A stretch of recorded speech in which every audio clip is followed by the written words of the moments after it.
Evening, everybody. And today's doggone freaking video is going to be about the mastering of transition and the content of containing that.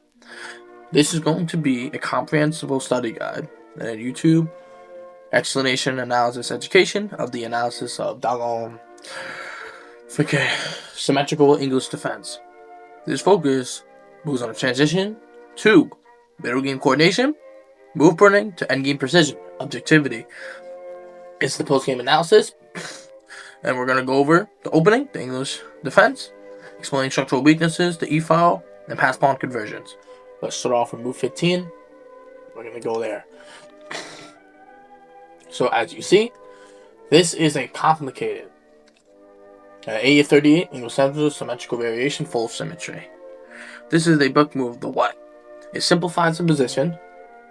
It simplifies the position trading off the active knight on f6. The alternative is knight to f3, keep more pieces in the board and maintain tension. Now, as you see, knight takes e4, knight takes e4, queen to c8, stacking up and trying to build a pressure on the bishop on c1 to the bishop on c1. Bishop e3, bishop to. Thank you. Bishop h3. I'm gonna fix it. Bishop to h3, trying to force a trade on a light square bishop, pinning the bishop to the rook. Queen to c1. Bishop takes e2. King takes e2. Queen to b7, stacking up on the freaking b file. Bishop a6 takes. Knight. What's going on? Pawn on the f5, booting out the knight. Knight jumps in there, trying to go for a checkmate threat in one. Where's my mouse? Holy lord! Freaking on the freaking h7 square. So I see the checkmate threat, and I see this pawn. I'm thinking to myself now, I'm going to go back to move 20, is, as you saw, that by what's called f5, as I tactically strike the g5 knight in plain central space. A safer positional move would have been knight to e5, getting more positional dominance on the knight. I decided to play more aggressive. And then immediately, as you see, a knight to g5, making checkmate threat, and I go pawn to.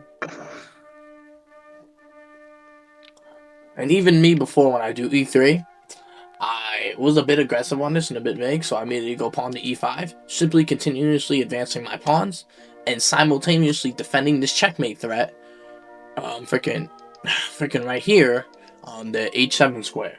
So this could be blunder if I didn't have the understanding of what my opponent was trying to do. And now, let's go pawn to f3, knight to d4, simply getting a knight on a beautiful outpost, pawn to e3, knight to c2, simply trying to attack the undefended pawn, the undefended e3 pawn, and then rook fe1, which just hangs a rook. It just says, okay, I'm gonna take it. So yes, I'm gonna shut the light. I got it.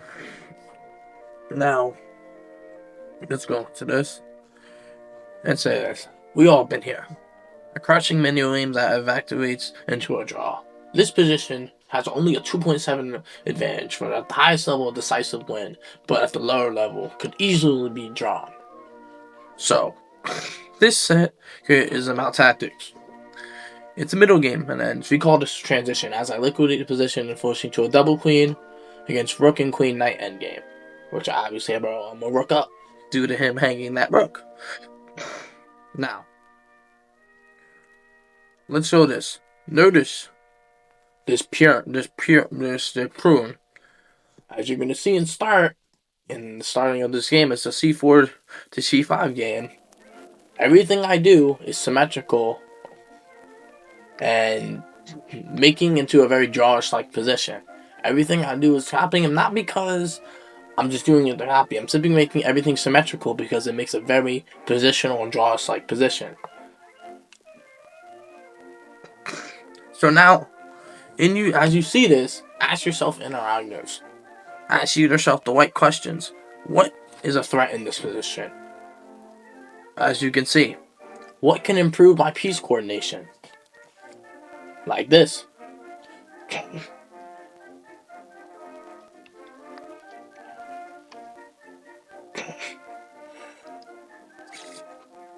And now, asking yourself the right interrogatives. Does it help improve your piece coordination and your harmony? Be objective, not hopeful.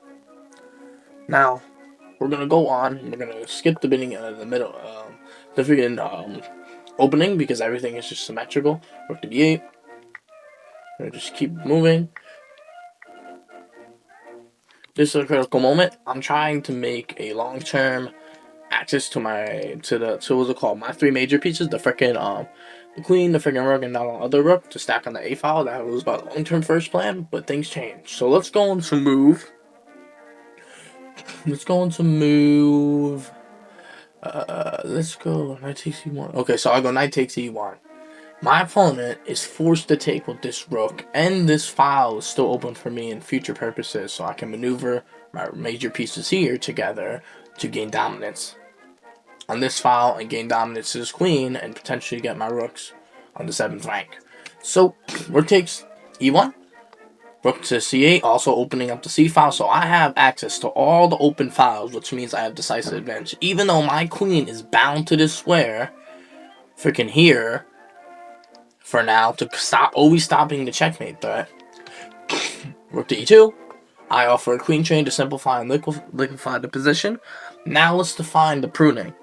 A flow state where your pieces are synchronized. I'm using my queen to move force black queen to move away and to stop this attack on my this void attack on my chain. Now, as I continue, every defeat defends on another and attacks a common target. It's peace harmony in its highest form. And objectivity is this: the ability to treat the board as a set of facts. An objective player doesn't care about feelings regarding a position. They care about what calculation can prove to be true. Now, queen g7, queen h4, the best top engine move. I boot out the knight, simply thinking about what other move can I make in this position. I know I need to shut down this attack and then gain counterplay on these two open files to gain dominance. How do I do that? By playing defense and using the queen and these two pawns together to stop, and the queen in a defensive manner to say, okay, I want to stop and force white's attack to stop. Knight to h3, rook to c3, putting the rook on the 6th rank. Knight to f2, a8, pawn to d4, rook to c4, forking both pawns. Pawn to g4, his advantage is slowly climbing against some worse. Rook takes, pawn takes, pawn takes, rook to d2, rook f8, simply supporting this pawn trade that I'm eventually going to try to do. I know that this file is going to be very important. Why? Because I'm x-rating this knight and I'm putting pressure on this pawn. So eventually when I find the right appropriate time to trade these, this knight is going to be under attack, this pawn's going to be under attack, or this king may even be here. So, now is my plan why I put my rook to f1, to coordinate the queen, the rook, and the king, and make my defensive fortress, but also put long-term pressure. Knight to d3, move the rook to safety, rook to c4, knight to b2. I move my rook down to rotate over and offer a trade of rooks. What's it called? What the hell? G takes f5. I take back, discovered, and I decide to do a discovered check on the king to disrupt the coordination and only to force my opponent to pick the best situation of they only can pick one right move. I move the king to h7 to put my queen and king together to stack them on the defense as isolated pawn. If it was a 2-2, it would be a 4-3 pawn majority. Minor piece, I have all three major pieces. My opponent has a minor one, is down a rook still. Queen h5. I go e4, trying to trade off the pawns, continue to simplify.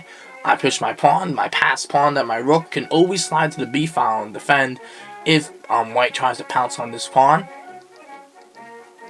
So I can make sort of a Lucaeus position out of this. Or the inverted Fildor's defense, inverted Fildor position, to force this pawn to promote and force the knight to be bound to guard the square. Rook to g2, attacking my queen. I sidestep to the front, defending my pawn and not offering to trade the queens as of now. Pawn takes f4. I simply take back, another discovered check, and prepping to see if how do I say this? If I was to call it, my opponent were to exchange the pawns, I would get another discovered check. by trading off the pawns. I immediately go up to f2, putting the rook to the queen. I immediately slide away as far as I possibly can, offering a rook trade using the right triangle as my advantage to continue to trade off the position. I'm going to say, okay, I know I'm a rook up, so I want to make a right triangle, offer a trade, see if my opponent will take it.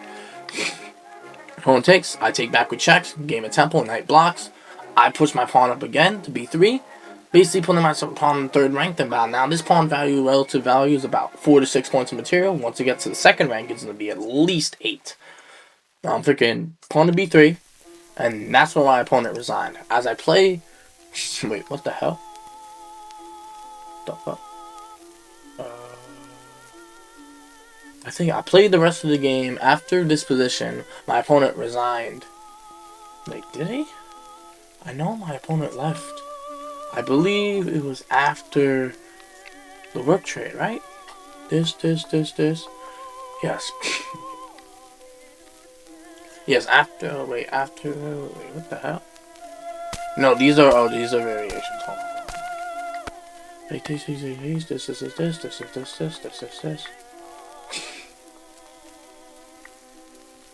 and when I got the discovered check on my king and the rook got pinned to itself and I dodged out of the way, my opponent resigned. Now, as I played Stockfish Mastery level and match I've reached, I continued to make progress with rook to c1. I had a estimate force mate in time with the top engine moves, but I did not know that exactly. And simply, I was able to work out this forced mate very soon by trading off the queens, and eventually making another queen and making a the freaking bishop and rook mate, but with 2 queens. So, what do we learn from this?